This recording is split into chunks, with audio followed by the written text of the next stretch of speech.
Hello, my wonderful, beautiful, amazing subscribers. How are you all doing tonight? Hope you're doing fantastic. I really, really do. And as promised in my previous video, I did mention that it was going to be a two-part video. This is part two, the continuation of why I do not like my mother. So with that being said, I'm actually going to jump right into it and dive right on in, and y'all can come along with me for the ride. Alright, I have another several points here that I do want to get to in this during the whole time I'm filming this video here, and a few more very valid points of why I do not like my mother. Part two. So once again, I'm going to jump right into it here. This next point that I do want to make here is that she thinks you don't have the right to do what you want with the things that she has gifted you.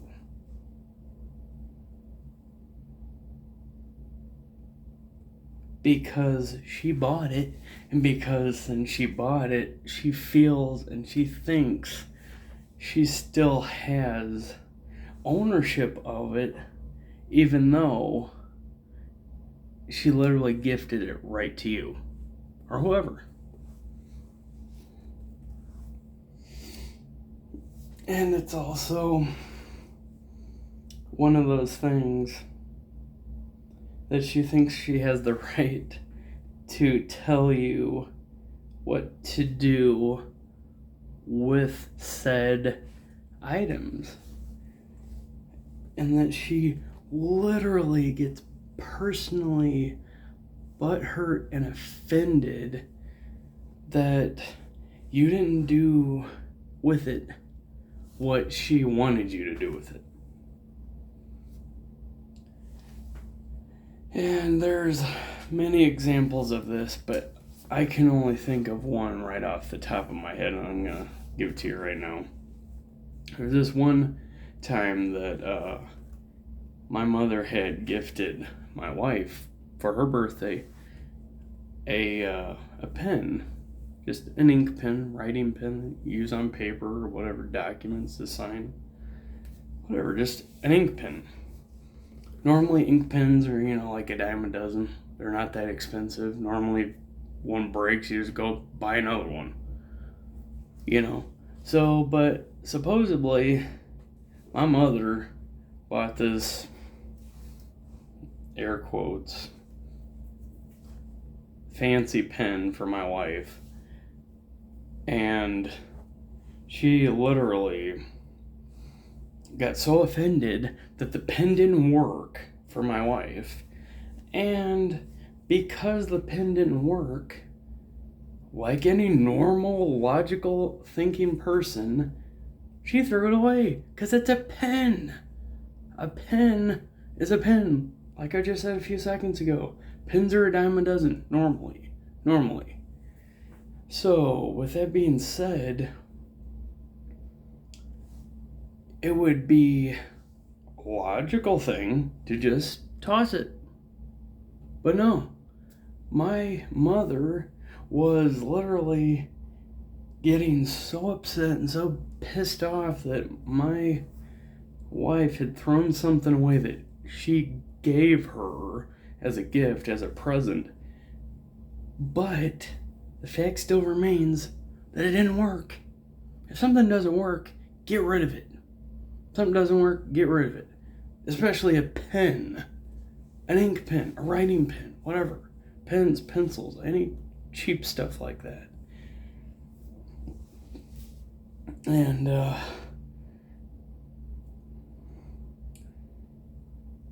that she gets personally offended if you don't use whatever she has got for you exactly the way she wanted you to, which also proves she's obsessed with controlling me and my wife, or just controlling people in general.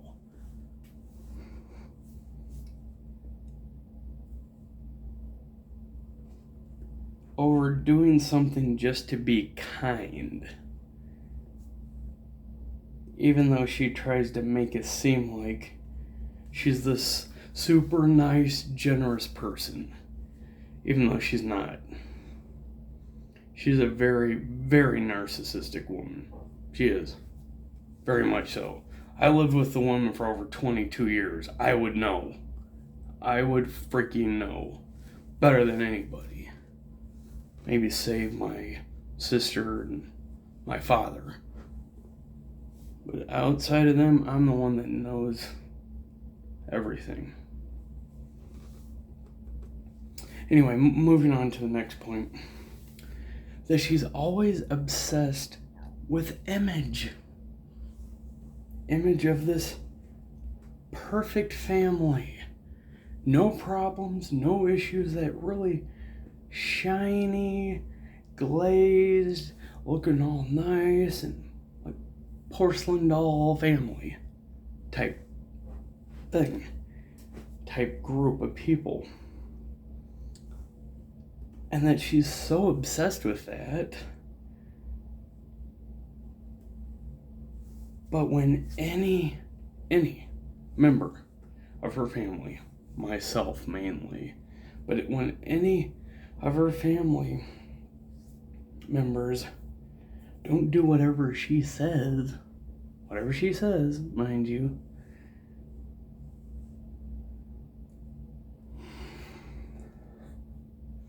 it's just that they aren't her servants and they just go along with what she wants, with what she has in mind, because, you know, whatever she thinks is the best thing ever. Everybody should just do it. Do whatever she thinks. Which is not a good sign at all. But after someone doesn't do what she wants them to do, essentially, she cuts them off, she cuts the communication off, and that she just refuses to talk to the people at all and have anything to do with them anymore at all, period.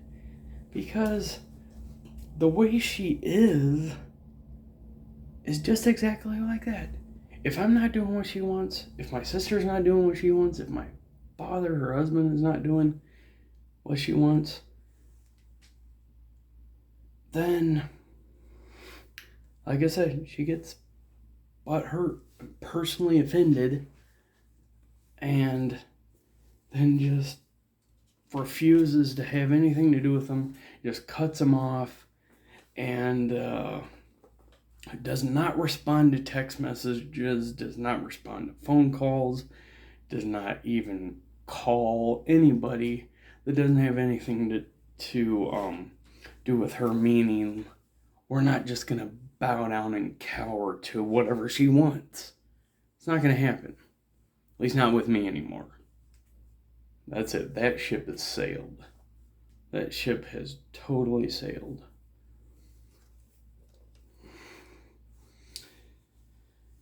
And, you know, there's just some other little points here that I'm still going to get to. And the next one is actually one thing. And it's laughably stupid. Because this person, my mother I'm referring to, she knows our address. She knows where we live. She knows where I live, my wife, daughter, all of us. And yet she still, to this day, once again, another controlling tactic. And this is also my next point here. She also sends, anytime she sends my daughter anything, she doesn't send me anything anymore either, which is ultimately good. She doesn't send my wife anything either. And literally, my wife just had a birthday a day ago. And she still didn't even send her anything. She didn't even wish her happy birthday. Not on her phone, at least. Not through text message, call, nothing. But anytime she sends anything, any presents, any gifts, for my daughter, her one and only granddaughter, like I mentioned in the previous video, she sends it to my in-laws' house, my wife's parents' home, which, yeah, they don't live too far from where I live, but that's not where I live. That's not my address. Yet they send it to their address anyway to try to get them involved somehow, even though it doesn't work, because they're not that type of people where they control every little aspect of your life. And if you don't do what they tell you to do, they're going to get offended. They're not that type of people. No, thank God they're not. Thank God they're not. I was able to marry into a very, very great family, by the way. Great, great, loving family. But the point is, why send something to a different house altogether, and yet you're sending it to a house where it has nothing to do with them? The gifts are not for them. The presents are not for them. The presents are from my beautiful, wonderful, gorgeous little girl. And yet, she still just sends it to their house anyway. There's a lot of BS crap with that as well, but once again, moving on. And she also, quote, needs, end quote, to know everyone's birthdays and anniversaries. And once again, that's actually another sign of a narcissist. That's one thing that proves you're a narcissist, is you constantly have to be knowing whose birthday is when, and whose anniversary is when is this date, when is that date, when are all these important dates in your life. And you know, with that being said, she gets these anniversary dates and birth dates, and she has them memorized, yet half the time she gets it wrong. My mother literally does not even know how old or the proper age that her mother would have been, my grandmother, but her mother, had she still been alive today. She passed decades ago, but I'm just saying, if she was alive today, she'll tell you straight to your face, oh, she'd be X amount of years old. And she's dead wrong. Dead wrong. And it's just like, how can you be that wrong for your own mother? In her case, her own mother's age. I don't understand that. I don't forget my mother's age, how old she is right now.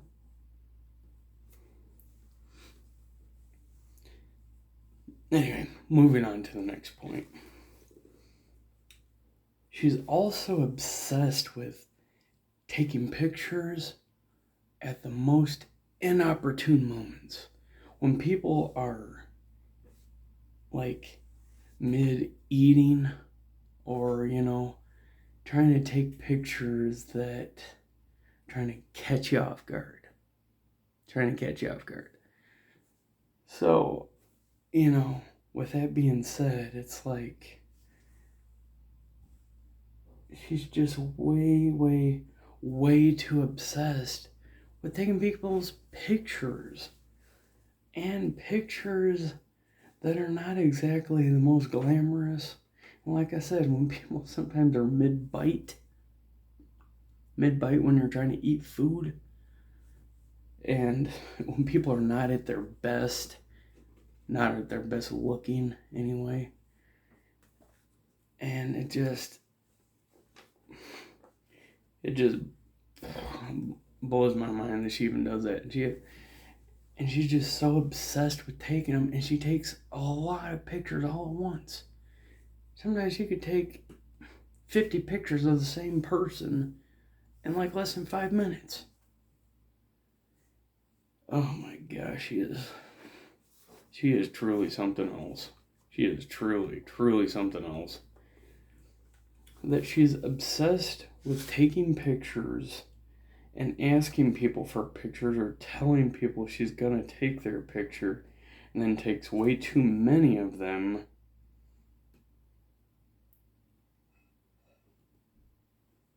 And because she, once again, like I said before, she wants to take pictures of people that are off guard. Off guard pictures of people. Because if she can't catch them off guard and people look perfect and proper and everything, she don't want to take their picture. It kind of makes me think she's trying to use it as blackmail somehow. I don't know. Maybe I'm just being too paranoid. I don't know. Who knows? And it just blows my mind sometimes that anyone would get things so wrong. Which leads me into my next point here, is that her, once again, her air quotes, quote unquote, facts are often right. Once again, air quotes, right. But much of the time they're actually wrong or false. They're not true. And to these unfactual things that she's so sure they're right. So sure they're right. Like what I mentioned about her mother's age that she would be right now if she was still alive. She's not, but I'm just saying if she was still alive today in 2023, how old she would be. And my mother is off. I mean, she's not off by much, but she's still off. And it's just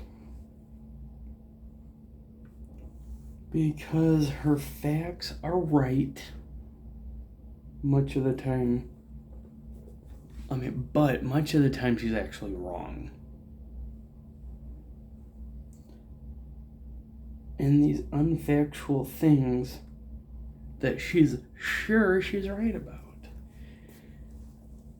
And I can give you another blatant example of this. Our 44th president, Mr. Barack Obama, she was so sure that man was born in Kenya. She was so sure about it.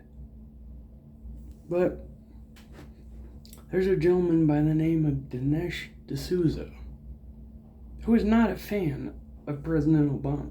Not a fan of him at all. And he has his own YouTube channel and he's created movies and other things like this. But he himself, who is not a fan of Obama at all, even comes right out and proves that Barack Hussein Obama II was actually born in Honolulu, Hawaii on August 4th, 1961. That's facts. Those are actual, solid facts. You can back them up. Oh, but her facts, my mother's air quote unquote facts, is that the 44th president of the United States was born in Africa. And so thus he was unconstitutionally elected president, even though he wasn't born here. Well, first of all, that's bogus and it's false. 100% false.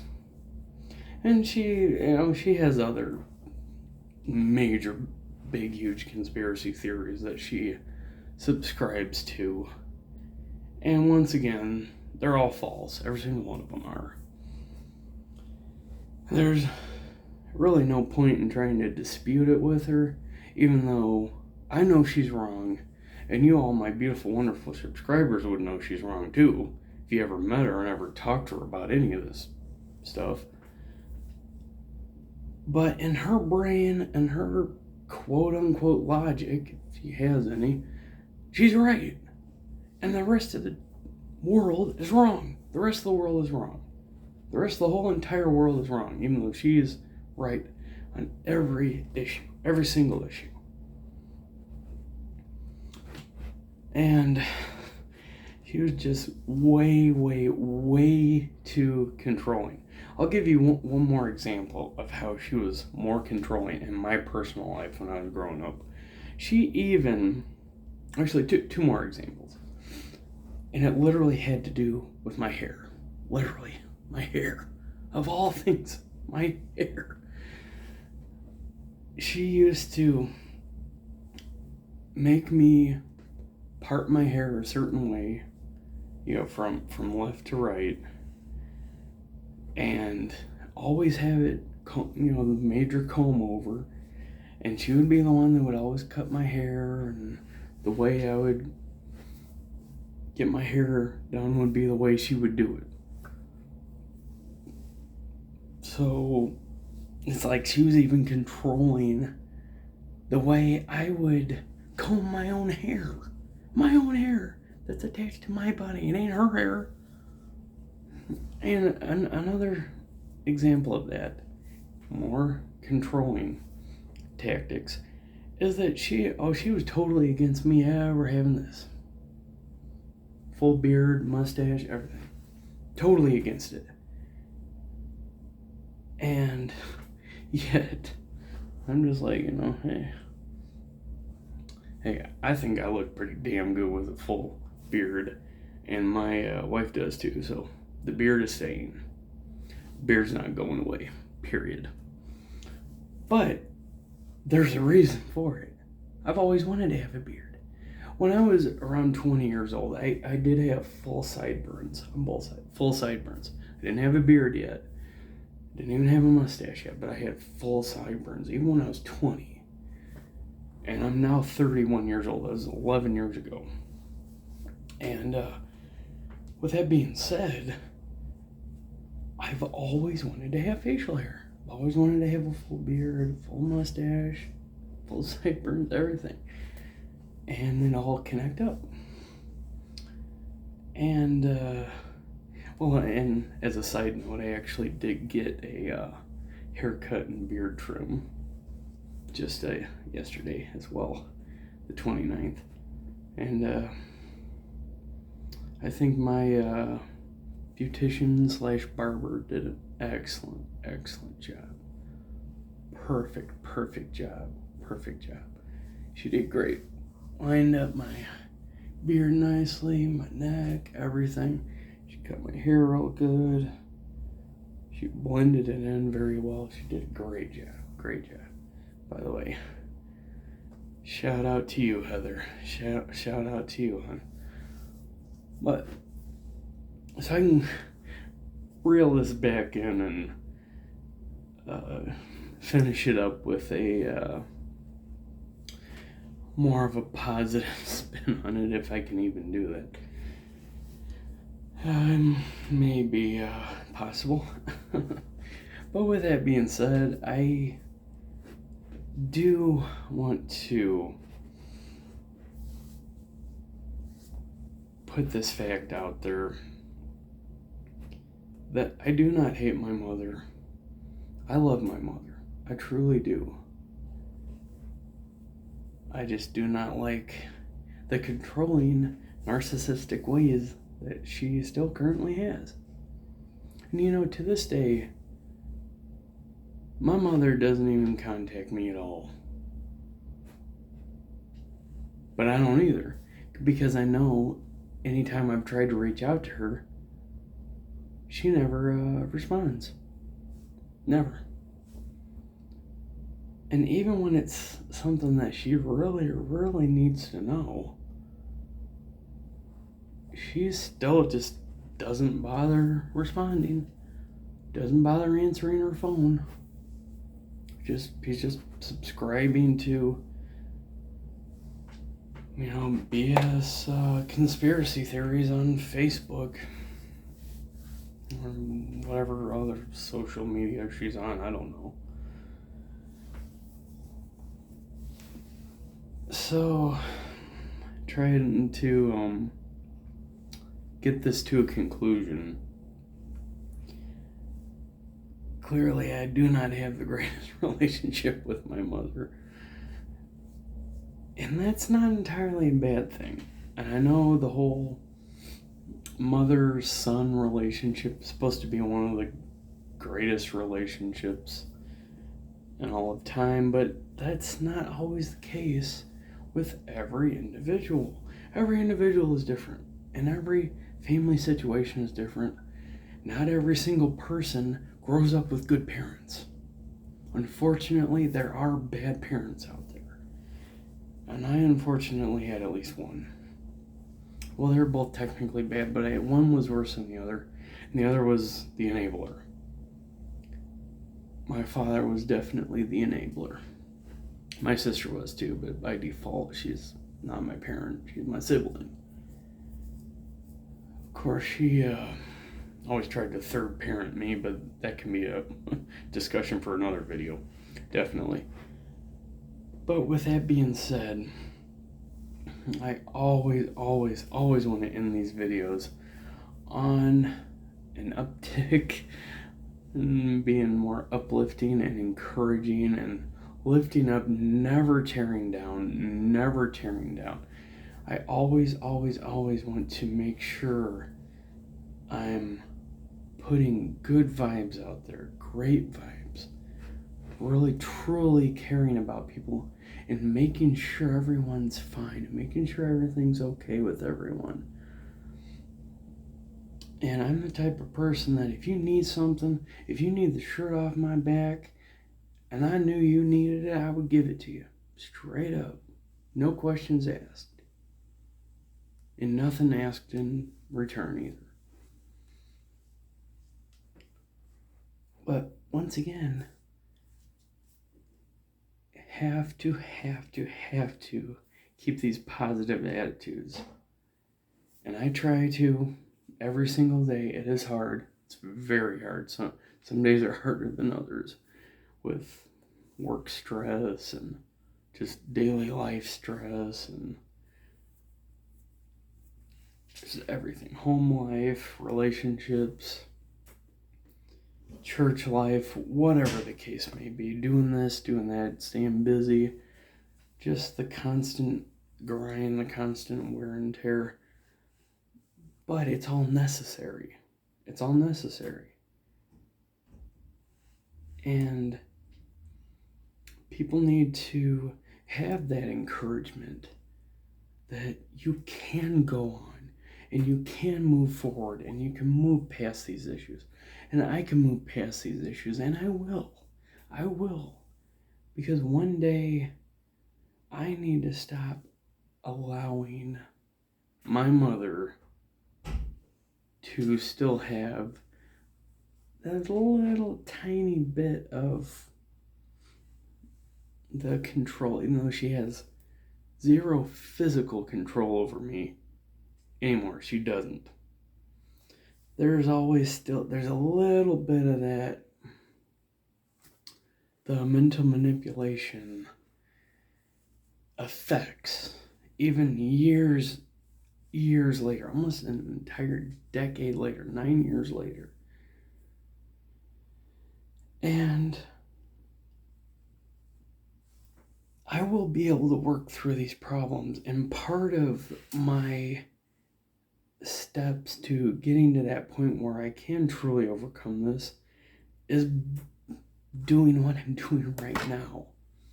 Putting all these facts out there, going through all these different points, bullet points and explaining them a little bit, going into a little bit of detail on every single one of them. I don't want to go into a whole lot of detail. Well, because frankly, we don't have enough time in the day, let alone the year. But with that being said, I love every single one of you. I love everybody. I don't hate anybody. Every single person on the planet, they are their own individual. They deserve respect. They deserve love. They deserve care. And you're going to get it from me. Absolutely. Absolutely. And anytime anyone needs anything, I would be the first one in line to help people. First one in line to help people. And stay encouraged. Stay encouraged. Keep going on. Do not stop. Do not give up. You're almost there. You're almost there. Absolutely. You're almost there. Do not ever give up. Don't give up on your dreams. Don't give up on anything that you have your mind set on doing. If you have your mind set on doing it, do it. Don't give up. Don't let these other things distract you. And I'm preaching to myself. I'm talking to myself. I need to hear all these things too. I need to hear all these things too as well. But the fact still remains the same. Don't quit. Don't give up. Keep going on. Keep trying. Keep moving forward. Always progress. Don't regress. Always progress. Move forward in the right direction. Always, always, always, even if it's one little baby step at a time, do it. I'm doing the work. I'm making the baby steps. I'm not a slacker. I am doing what I can do. And if what I can do is just, even if it's just crawling, as long as I'm still moving forward, I'm still heading in the right direction. I'm still doing what I know I need to do. And with that being said, I'm going to start wrapping it up here. I love you all. I appreciate you all. Truly, truly, I do. And y'all are so beautiful. You're amazing. Keep up the good work. Keep up the good work. Big time. Big time. Truly. Everyone has their issues that they're going through. I know that. I realize that because I have my own problems. I have my own issues that I still got to work through. Even at 31 and a half years old here. And I still have some baggage from my past. We all do. But as long as I'm working through it and doing the little bit of steps, the crawling, whatever I need to do, I will be able to get to that point eventually. Where I'm not just crawling. Where I'm walking. Where I'm walking a little faster. Or where I'm even starting to run. Or where I'm even starting to jog like a full-on marathon. And we all will get to that point one day. We will. All of us. All of us. We truly, truly, truly have to keep that goal in mind. To keep that dream alive. Keep the dream alive. Chase after that dream, because that dream is not going to chase back after you. It's not going to do that. That's not how dreams work. You have to chase it, or you'll never achieve your dream. But dreams are attainable, and they are achievable. As long as we put in the work, as long as I put in the work, and keep going, and keep moving, and keep progressing.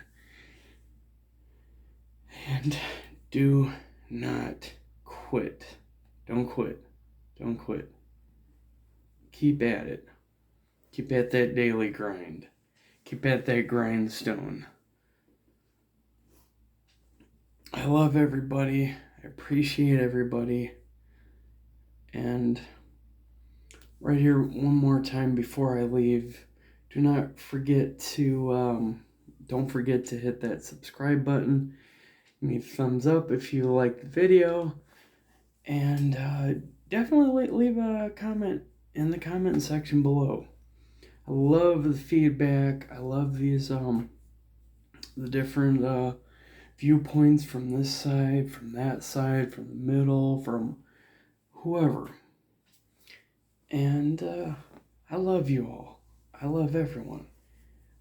Everyone have a blessed day. Have a blessed week. Take care. I love you all. Goodbye. Goodbye.